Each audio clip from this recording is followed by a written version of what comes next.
السلام عليكم ورحمة الله وبركاته. كل لحظة حضراتكم بخير. طبعا أنا اكتشفت مؤخرا والناس برضو بتبعت لنا إن الهدوم بتطلع ريحتها تقرف، ريحتها مش حلوة خالص، تحس إنها كده ريحة عتانة ولا يعني حاجة مركونة كده بايتة.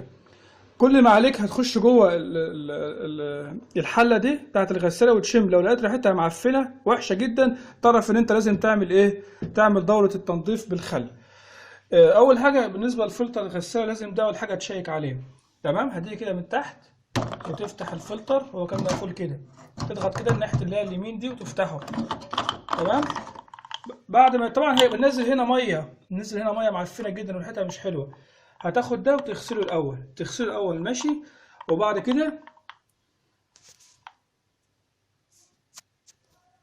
قول بعد كل غسل تفتحوه. ماشي كده. المفروض الحوار ده بيتعمل بعد كل غسله يا جماعه، تشيلوه وتنضفوه. بعد كده هتقفل الفلتر تاني، تقفل الفلتر ايه تاني.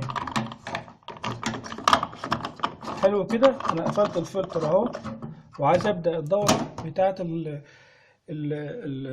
التنظيف. النوع الغساله بتاعتي زانوسي، نوع الغساله بتاعتي زانوسي. انا جبت دلوقتي كوبايه صغيره ومليتها خل، احطها مكان الصابون، مكان تفتح الدرج وتحطه مكان الرابسو. ثواني كده. بص يا حضرات، مراجعة سريعة تاني. عملنا الفلتر، قفلنا الباب، فتحنا الباور بتاعت الغسالة اتفتحت. تمام، لحد دلوقتي كده مية مية. انا ما حطيتش الخل فاضي اهو. اللي انا هعمله هاجي على التايمر واظبط على 20 دقيقة.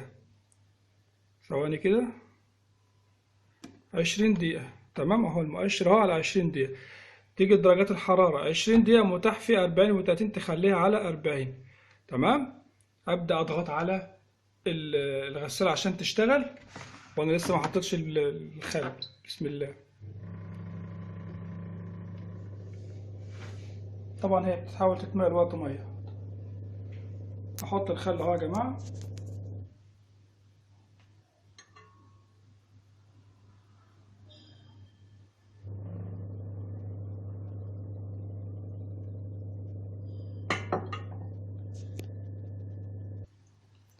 أنا لسه ما حطيتش الخل لأن لسه المية ما دخلتش مية، لسه الموتور ما سحبش مية.